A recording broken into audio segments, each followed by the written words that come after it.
নারীর প্রতি সহিংসতা রোধে সম্মিলিত সামাজিক আন্দোলনের কোনো বিকল্প নেই।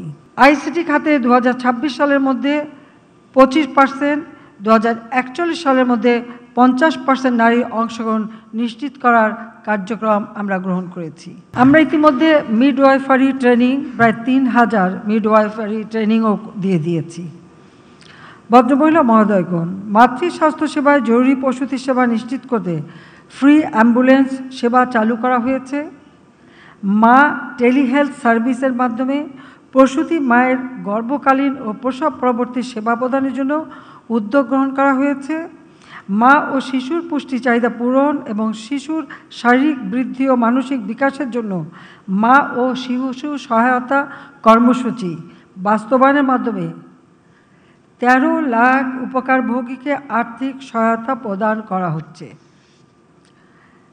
সরকারি বেসরকারি অফিস আদালত, ব্যাংক, বিমা, শপিং মল, রেল স্টেশন সহ বিভিন্ন জায়গায় ব্রেস্ট ফিডিং কর্নার স্থাপন করা হচ্ছে। একই সঙ্গে সরকারি বেসরকারি প্রতিটি কর্মস্থলে শিশু দিবাযত্ন কেন্দ্র স্থাপনেরও নির্দেশনা প্রদান করা হয়েছে এবং গার্মেন্টসগুলিতে শিশু দিবাযত্ন কেন্দ্র দেওয়া হয়েছে। গত 15 বছর এসব উদ্যোগের ফলে বর্তমানে বাংলাদেশে শিশু মৃত্যু হার প্রতি 1000-এ 21 জন, যা 2006 সালে ছিল 84 জন, এবং একইভাবে শিশু মৃত্যু হার প্রতি লাখে 2006 সালের 370 জন থেকে 136 জনে হ্রাস করা হয়েছে। সুধীবৃন্দ, 2014 সালে লন্ডন গার্লস সামিটে আমি বাংলাদেশকে 2041 সালের মধ্যে বাল্যবিবাহ মুক্ত করার ঘোষণা দিয়েছিলাম। সে লক্ষ্যে আমাদের কার্যক্রমও এগিয়ে যাচ্ছে। বাল্যবিবাহ আইন সংশোধন, জাতীয় কর্ম পরিকল্পনা প্রণয়ন, সচেতনতামূলক কার্যক্রম এবং নারী ও কন্যা শিশুদের কল্যাণে বিভিন্ন সরকারি উদ্যোগের ফলে বাল্যবিবাহের হার বহুলাংশে হ্রাস পেয়েছে। আমরা ইউনিয়ন পর্যায় পর্যন্ত বাল্যবিবাহ প্রতিরোধ কমিটি গঠন করে মানুষের মাঝে সচেতনতা সৃষ্টি করছি। এছাড়াও সমাজে বিভিন্ন স্তরের কিশোর কিশোরীদের নিয়ে 8000-এরও অধিক কিশোর কিশোরী ক্লাব স্থাপন করা হয়েছে। তথ্য আপা প্রকল্পের মাধ্যমে নারীদের বিভিন্ন সমস্যা সমাধানের জন্য 1 কোটি নারীকে তথ্য সেবা প্রদানের লক্ষ্যমাত্রা নির্ধারণ করা হয়েছে।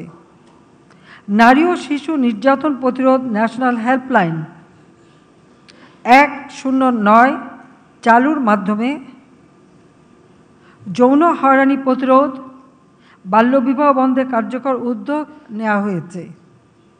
এছাড়াও আমরা প্রতিটি থানায় নারী পুলিশের দায়িত্বে নারী, শিশু, বয়স্ক প্রতিবন্ধী সাপোর্ট ডেস্ক স্থাপন করেছি।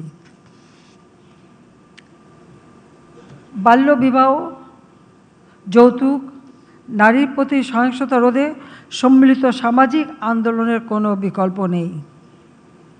আমাদের মেয়েদের কেবল ভুক্তভোগী হিসেবে না দেখে তাদের পরিবর্তনের মূল চালিকা শক্তি হিসেবে প্রস্তুত করতে হবে। আমরা জাতীয় কৈশোর স্বাস্থ্য বিষয়ক কৌশলপত্র 2017 থেকে 2030 এবং এর বাস্তবায়নের জন্য জাতীয় কর্ম পরিকল্পনা প্রণয়ন করেছি। কিশোর কিশোরীদের স্বাস্থ্যসেবা নিশ্চিত করতে আমরা 1253টি ইউনিয়ন পর্যায়ে সেবা কেন্দ্রে কৈশোর বান্ধব স্বাস্থ্যসেবা কর্নার প্রতিষ্ঠা করেছি। ষষ্ঠ থেকে দ্বাদশ শ্রেণীতে অধ্যয়নরত প্রায় 50 লাখ কিশোরীকে বিনামূল্যে স্যানিটারি ন্যাপকিন বিতরণের উদ্যোগও গ্রহণ করা হয়েছে। আইসিটি খাতে 2026 সালের মধ্যে 25%, 2041 সালের মধ্যে 50% নারীর অংশগ্রহণ নিশ্চিত করার কার্যক্রম আমরা গ্রহণ করেছি। নগদে 500 টাকা বা তার বেশি পেমেন্টে পেতে পারেন ঢাকায় জমিসহ 20 কোটি টাকার পুরস্কার।